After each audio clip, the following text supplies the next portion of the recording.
Elif, तुम देखना,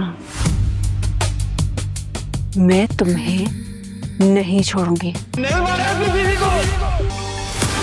मैंने इस लड़की को बहुत अंडर एस्टिमेट किया, मुझे इसका कुछ करना पड़ेगा।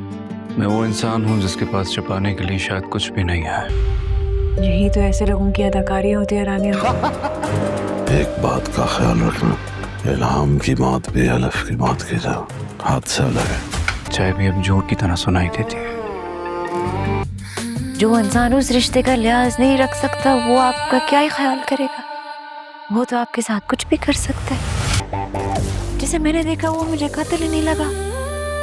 जिसकी आंखों में इतनी उदासी हो, इतना सन्नाटा हो, वो कातिल कैसे हो सकता है? सिहान के लिए बहुत मुश्किल वक्त आ गया है, क्योंकि एक तो उसके सामने उसकी बीवी की हमशक्ल इल्हाम होती है और वहीं दूसरी तरफ इल्हाम सिहान को इस बात का इल्ज़ाम दे रही होती है कि उसने अपनी बीवी एलिफ की जान ली है। और पहली दफ़ा जैसे ही सिहान इल्हाम को देखता है तो उसे लगता है एलिफ ही है, लेकिन एलिफ तो वहाँ पर नहीं होती, वहाँ पर इल्हाम होती है। और इल्हाम बहुत ज़्यादा गुस्से में होती है और वो सिहान को थप्पड़ भी मारती है और उसे यही बात कहती है, मैं तुम्हें नहीं छोड़ूंगी, तुम मेरी बहन के कातिल हो और मैं एलिफ नहीं इल्हाम हूँ। और सिहान जब ये बात सुनेगा उसे बहुत बड़ा झटका लगेगा, क्योंकि एलिफ ने उसे ये बात तो बताई थी, उसकी एक बहन भी है, लेकिन उसे दिखाया नहीं था। सिहान को अब यकीन आ गया है ये एलिफ नहीं और इल्हाम ही है। और वहीं दूसरी तरफ गाजी यूसुफ भी प्लान बना रहा होता है और वो ज़करिया को बुलाएगा और उसे यही बात करेगा, मैंने इस लड़की को बहुत ज़्यादा अंडर एस्टिमेट किया है, ये मेरी बहुत बड़ी गलती है, लेकिन मैं तुम्हें बता रहा हूँ इस बार कोई भी गलती नहीं होनी चाहिए